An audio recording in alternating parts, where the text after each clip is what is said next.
In this video, you're going to hear a couple of callers with different views. The conversation and debate is really interesting, and as always, I'll give you my full thoughts at the end. Let's first talk to Ed, who I think is in Hounslow, who I think was at the rally yesterday. Ed, good morning. What was it like? Why did you go? Good morning. Yes, it was great yesterday.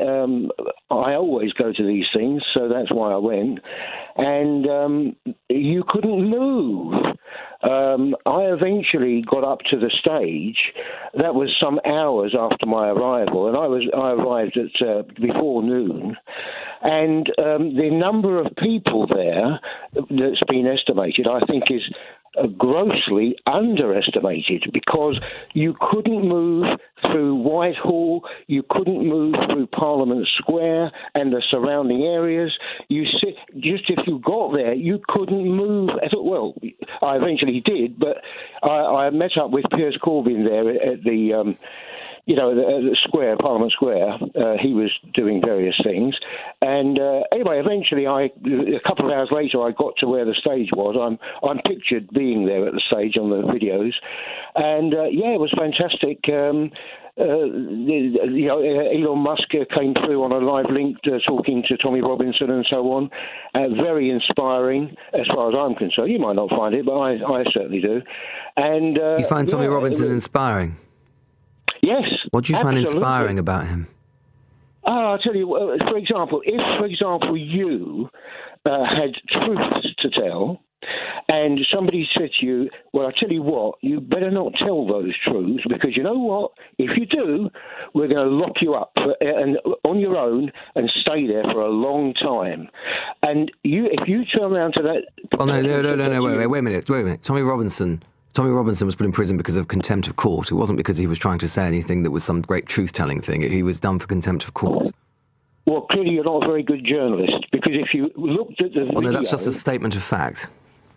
Yes, I'm making you a statement of fact. If you looked at the video that was put out, you will see the people that lied in that situation actually telling you themselves. But he made allegations about a refugee boy. The claims were false. The court found him guilty of libel. He later admitted to having been duped into spreading misinformation. No, this is just a fact, Ed. I mean, it's fine. You can find him inspiring. I think he's a thug. That's fine. We can disagree about that. But we have to. There are just facts. There are such things as facts. Whether you accept them as facts or not is irrelevant. They are facts. No, they're not. No, they're right. Not. No. Well, okay. Yeah. What I can tell you, that the opinion that you're putting out. No, it's not an opinion. It's facts. It's not shared by the British people. Right. It's not shared by. You think Tommy Robinson is a popular figure among the British public, do you? Well, I tell you. In which case, why weren't there 3 million people there yesterday, or 4 million people? There were about 100,000, 150,000 people. Is it dwarfed by the sort of numbers that used to turn up to the Remain rallies during the People's Vote campaign, for example? That's not true. It is true. Those as well. No, but I've been there. Have you been there? Yep. Have you been there? I bet you haven't. To the People's Vote rallies, yeah, I have reported from them. And I've been to plenty of Tommy Robinson protests as well. Let me tell you this. This Tommy Robinson is such a thug and such a racist and all the rest of it, yeah? Well, he spread lies about the Great Replacement Theory. He spread lies about white genocide. No, but it's just true, Ed. It's just true. You know what? The propaganda. All right, okay.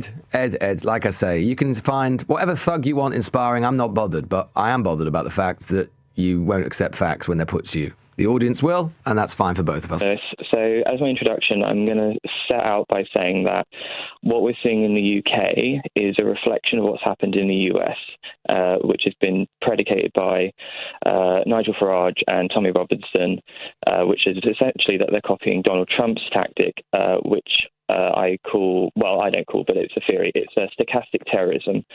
To explain that to people that don't know, essentially it's influential figures demonizing individual groups, and they do this by inseminating a lot of ideas throughout mass media, through campaigns, through promotion.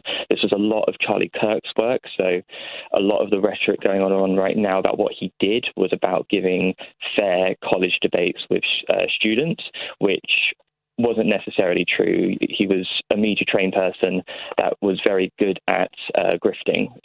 Well, to be fair, Alex, I mean, to be fair, I mean, and you know, I'm no fan of. I mean, I've said all week. I mean, and some people don't like this, but it is true. You know, Kirk had very extreme positions on all manner of things. I think it's also fair to say, if you can also credibly say that he was someone who clearly believed deeply in what he believed, and he went out proselytizing what he believed, often in quite hostile environments, which has to be to his credit.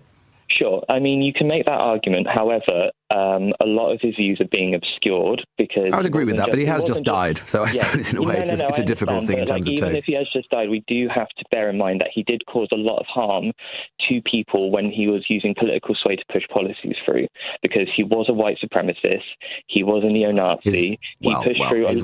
Alex, he absolutely did. A lot of his... He compared I'm not sure people, he was a neo-Nazi. I'm not sure he was a white supremacist. Lower intelligence and using them as DEIs. He compared them prowling the night hunting for white people. He had very.